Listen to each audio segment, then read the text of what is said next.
In the farthest reaches of the earth, where silence clings to the wind and the sun brushes the snow in soft gold, life endures. Among these frozen frontiers, from the Arctic tundra to the shadowed valleys of Siberia and the icy villages of Greenland, their breaths rise in steam against a sky that barely warms, and yet they live, not in defiance of the cold, but in harmony with it. Wrapped in fur, firelight, and ancient stories, these communities have passed down wisdom older than empires. This is the story of the Ice People, where every footstep cracks the silence of snow, and every day is a quiet act of endurance. Nennets.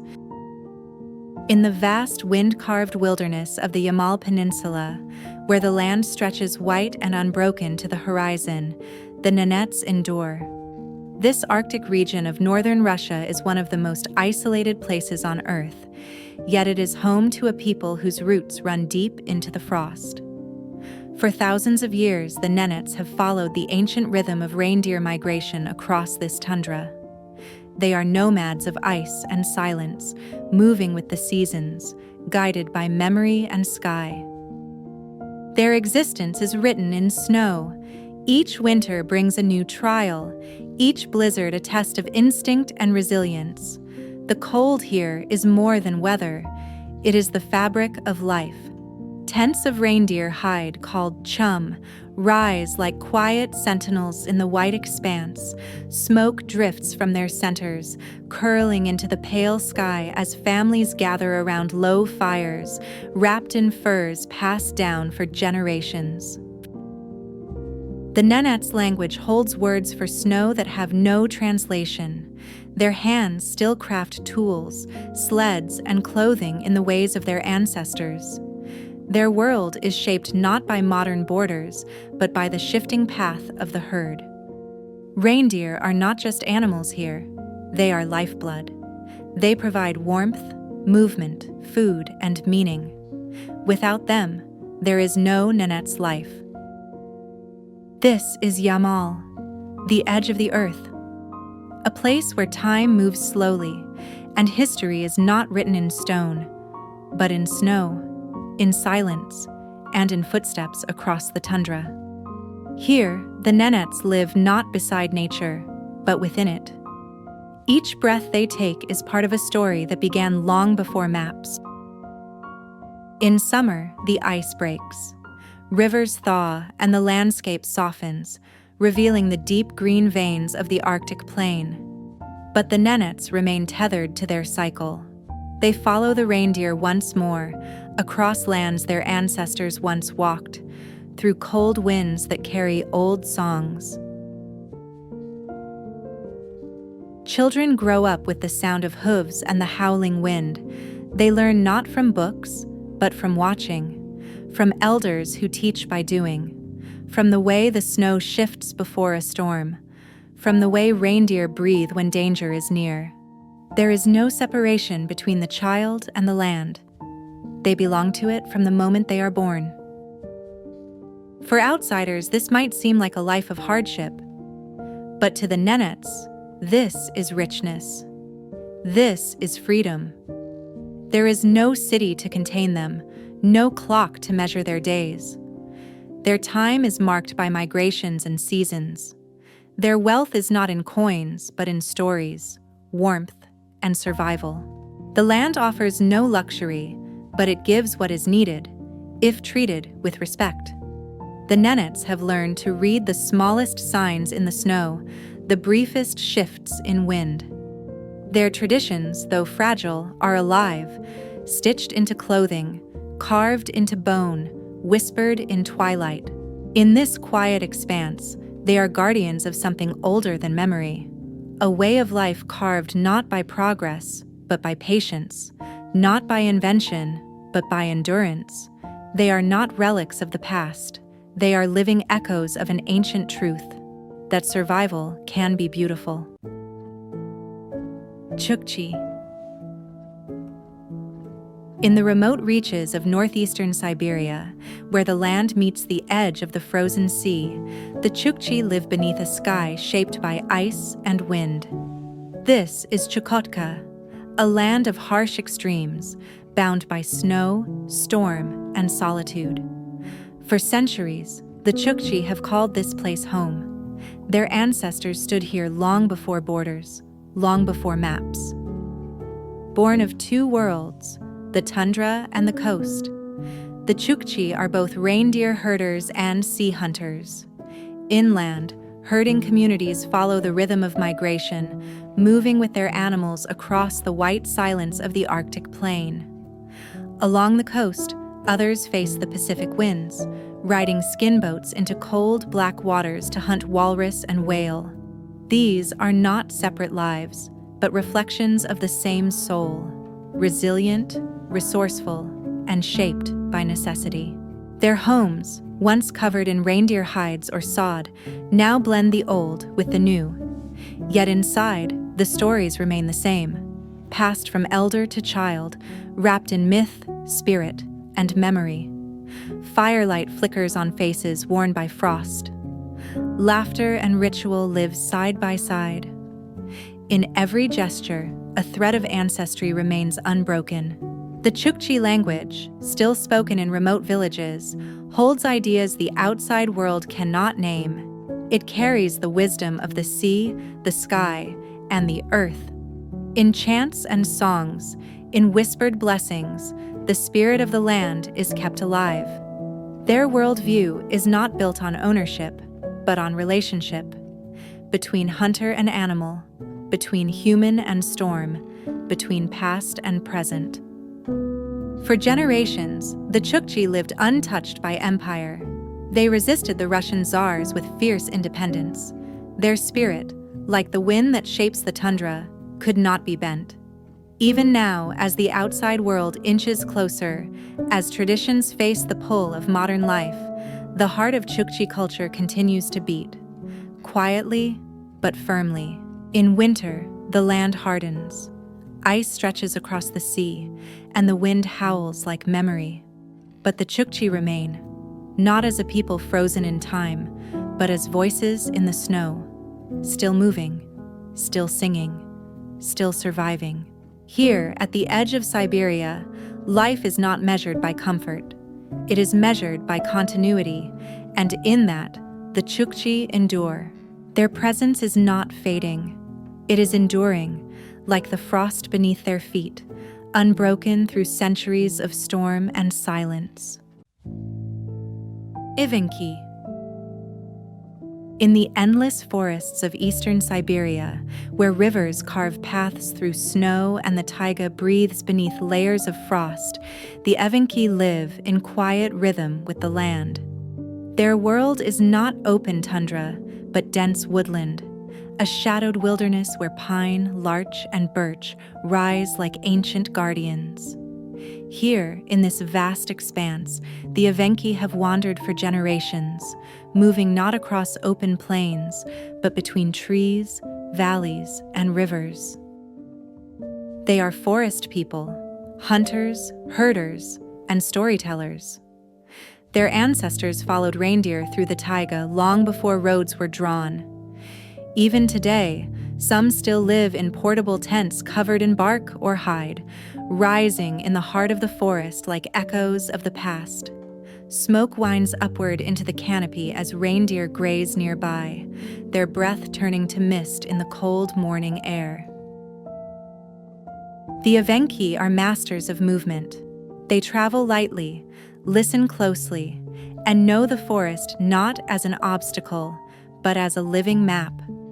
Their footsteps follow trails invisible to outsiders, guided by instinct, wind, and memory. They hunt with precision and respect. They move with patience. They live not beside the wild, but within it. Language is their compass. Rich in sound and rooted in nature, the Evenki tongue carries meanings shaped by trees, rivers, and spirit. Stories are passed down in voice and silence, tales of forest beings, ancestral hunts, and sacred animals that walk between the worlds. The drum, once central to their rituals, still beats in memory, marking the rhythm of life between spirit and earth. Long before the reach of empires, the Evenki roamed freely. When colonizers came, they retreated deeper into the forest, surviving through adaptability and silence. Their history is not one of loud resistance, but quiet resilience. Through Soviet changes, forced settlements, and cultural shifts, they endured. The Evenki remain, a people woven into the forest, moving like mist, living like memory. Their presence is not written in stone, but in the soft trails of hooves, in the hush of snowfall, and in the quiet pulse of the earth itself. Yakut. In the heart of Siberia, where the land freezes so deep that time itself feels locked beneath the ice, the Yakut, or Saka people, have carved a life from the coldest inhabited place on Earth. Here, in the Republic of Saka, winters last over half the year. Temperatures fall so low that metal snaps, breath turns instantly to frost, and silence becomes a living force. Yet in this deep cold, a powerful culture endures. The Saka are not visitors to this land. They are shaped by it. Descendants of Turkic-speaking horsemen, they migrated north centuries ago, bringing with them knowledge of herding, survival, and sky. Unlike nomadic neighbors of the tundra, the Yakut built settlements. They raised sturdy wooden homes, insulated with moss and earth, and surrounded them with herds of horses and cattle adapted to the Arctic extremes. Their horses graze through snow, their cattle drink from rivers thawed by fire. It is a life rooted in balance, between man and nature, between myth and earth. The cold does not dominate them, it defines their strength. Spirituality runs deep in Yakut tradition. The ancient beliefs of the Saka center around the spirits of sky, fire, water, and ancestors. Shamans once journeyed between worlds, guided by drumming and trance, to speak with the unseen. Though those rituals were silenced for generations, echoes of them remain in songs, dances, and whispered prayers to the sun, a sacred force in a land where light is rare. The Yakut language, rich in ancient Turkic roots, still flows through daily life, spoken in homes, taught in schools, and sung in ceremonies that mark the cycle of seasons. In summer, when the land blooms and the rivers break free, the Saka gather in vast open fields for Yak, a festival of renewal. They wear traditional dress, share fermented mare's milk, and offer songs to the rising sun. It is a celebration not just of light, but of survival. The land itself bears witness to their endurance. Beneath the frozen soil lies a wealth of ancient bones, mammoths, long buried in permafrost, now rising again with the warming earth. The Saka do not see these as relics, but as messengers from the deep past. Their connection to time stretches beyond memory, into layers of myth and ancestry that still shape their identity. Through imperial rule, forced collectivization, and cultural suppression, the Saka endured. Today, they are one of the strongest indigenous identities in Russia, fiercely protective of their language, traditions, and land. In a place where the earth sleeps beneath frost for most of the year, the spirit of the Saka burns like fire, steady, luminous, and impossible to extinguish. Inuit.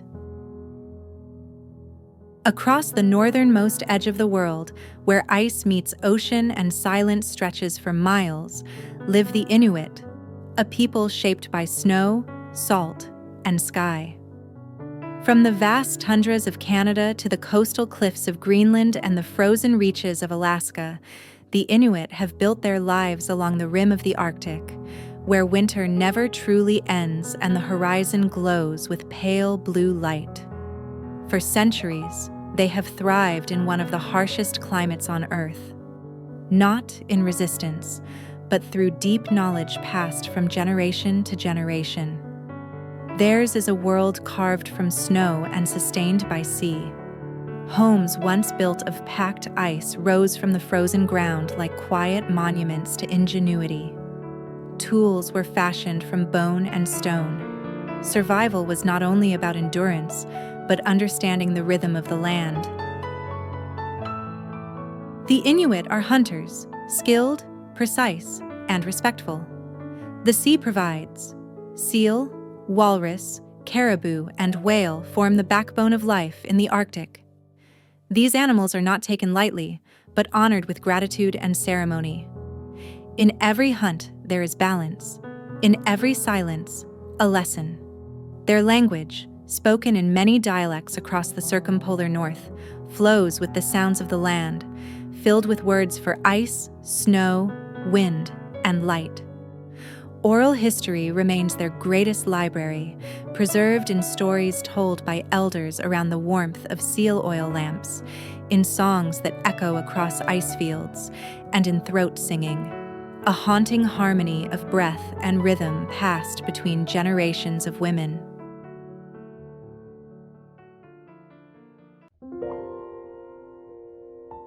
Sami.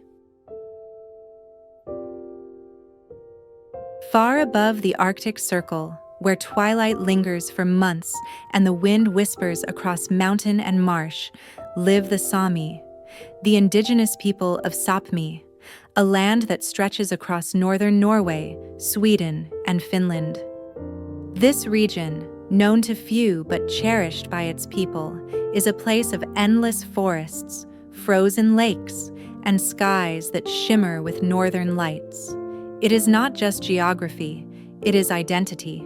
For thousands of years, the Sami have lived in rhythm with the land, following the paths of reindeer across tundra and taiga. They are herders, fishers, hunters, and weavers of tradition. Their knowledge is not written in books, but etched in movement. In the arc of a sled, the shift of wind, the curve of antlers in the distance. The reindeer remains central to Sami life. It is food, clothing, and transport, but also memory, responsibility, and spiritual bond. The herd moves with the seasons, and the people follow, their lives guided by migration, moonlight, and ancestral roots passed down across centuries. The Sami language, spoken in several distinct forms, holds within it the texture of snow, the sound of rivers beneath ice, and the names of places no map records. Songs called joik echo across frozen hills, not performed, but lived. Each joik is a tribute to a person, a place, a feeling. It is a way of remembering without words, a melody woven from soul and sky. Today, the Sami stand not as relics, but as guardians of language, land, and memory. They fight for the right to herd, to speak, to sing, and to live according to their traditions in the face of growing change.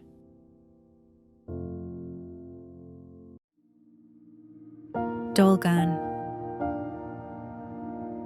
On the windswept plains of the Taimyr Peninsula, where the land curves toward the Arctic Ocean and winter holds the earth in silence, live the Dolgon, a small but enduring indigenous people of northern Siberia. Their homeland lies beyond the tree line, where snow dunes stretch to the horizon and the sky carries the colors of cold. In this remote region, isolation is not a burden, it is a way of life. The Dolgon emerged from a blending of ancient cultures, Evenki, Yakut, and local Siberian peoples, who came together in the vast loneliness of the north. Their language echoes this merging, carrying both the pulse of Turkic roots and the cadence of Arctic life.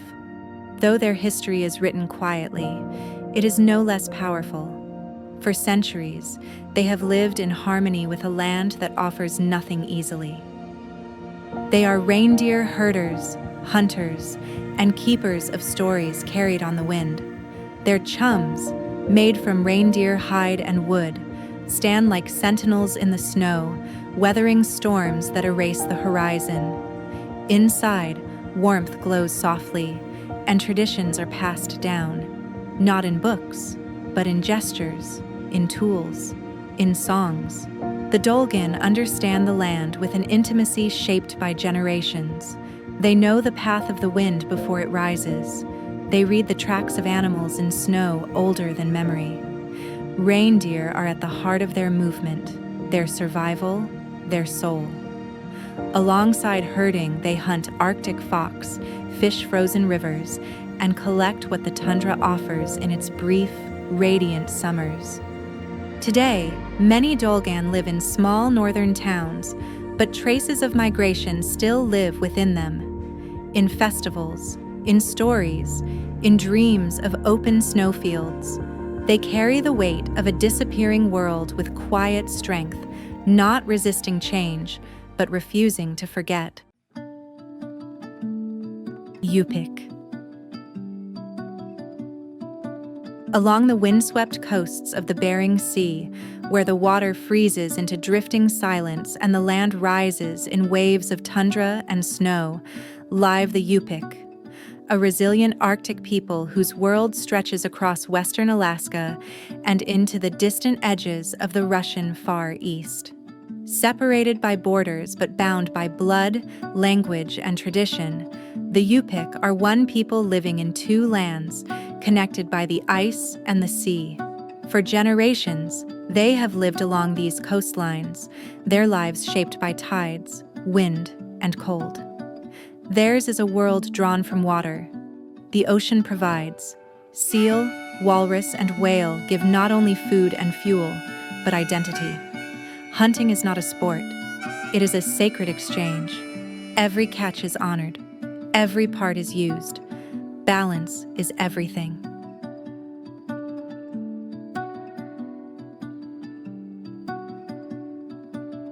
Eupic homes once sat low to the ground, half buried for warmth, lit by seal oil lamps and surrounded by the quiet hum of life. Today, modern materials have changed the shape of villages, but inside many homes, old knowledge still breathes. Elders speak in soft voices. Children learn through watching. Language, rich, complex, and layered with meanings, still fills the air in many communities.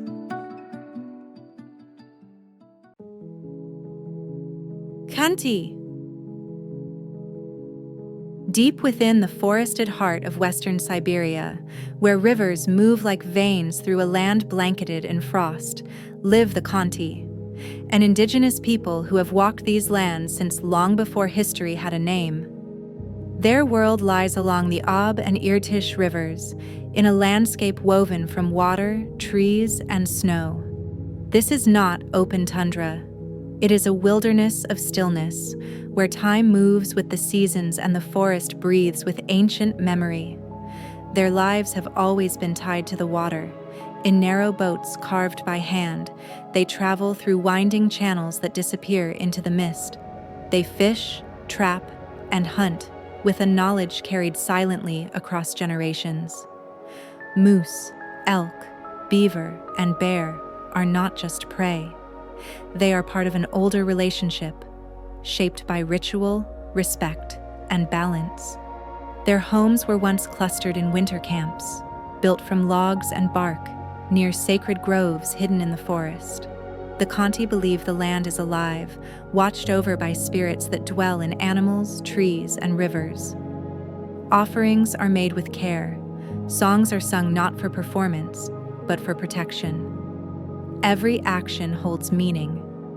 Every place holds memory. The Khanty language, part of the Ugric family, flows like the rivers they live beside. Ancient, resilient, and rooted in the land. Though Russian influence now stretches deep into the north, and modern settlements rise where old trails once lay, the language still survives in pockets of silence, in prayer, in story. Here, in the hushed corners of Siberia, where the forest meets the river and the old world still echoes in the branches, the Khanty live on, not as shadows of the past, but as living threads in the deep fabric of the land.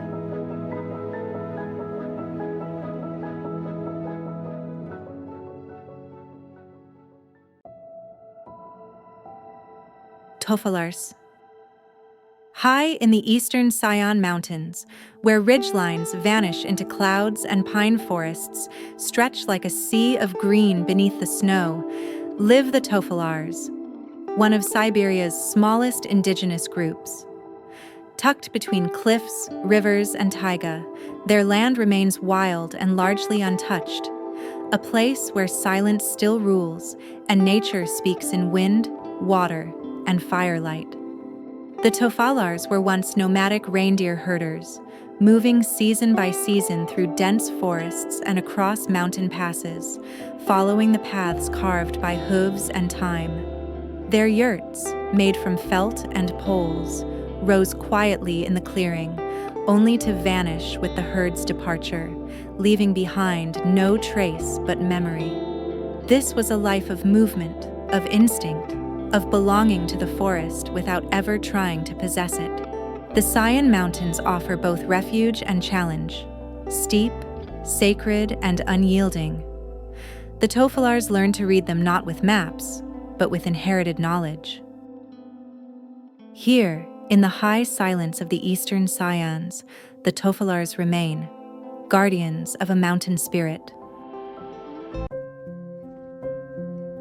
Itilmen. On the far eastern edge of Russia, where volcanoes breathe smoke into the sky and rivers cut deep through moss-covered valleys, live the Itilmen, one of the oldest indigenous peoples of the Kamchatka Peninsula. Their land is a place of fire and water, shaped by trembling earth and restless sea. Here, in this raw and elemental wilderness, the Itilmen carved out a life long before outsiders arrived. Their culture was vibrant and complex, rich in dance, myth, and memory. Stories passed down through generations spoke of mountain spirits, animal protectors, and the creation of the world in flame and flood. Their rituals flowed with the seasons, offerings to fire, chants to the rivers, and songs to the volcanoes that loomed in the distance like ancient gods. The Itilmen language, once the heart of this cultural world, now stands on the edge of silence. Centuries of Russian colonization, Orthodox conversion, and Soviet assimilation nearly erased it. Forced relocations and disease in the 18th and 19th centuries devastated their numbers. Later, the Soviet period brought collectivization and cultural suppression, breaking the ancestral line. But fragments of the old world remain, in oral history, in names of rivers and hills, in the quiet resilience of those who still remember. Today, the Itilmen are few, yet their spirit endures. Revitalization efforts seek to bring back language, song, and ceremony. In schools, children are once again learning words their great-grandparents once spoke. Greenlandic Inuit.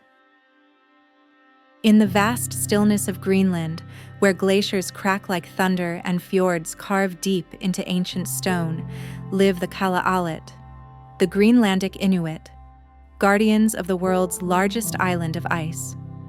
Here, the land is both beautiful and brutal, a place where the cold is constant, where color bleeds in softly through sea and sky, and where life survives not by chance, but by deep, inherited wisdom. For thousands of years, the Kalaallit have lived along Greenland's rugged coasts, building homes in the shelter of cliffs and hunting across frozen seas. The kayak and the dog sled are more than tools. They are extensions of survival, crafted from generations of observation and skill. The Kalalit language flows with the land, long, breathy words born of necessity and precision, capable of capturing the endless variations of wind, sea, and ice. The Kalaallit live, not at the edge of the world, but at the center of a story that has endured for millennia.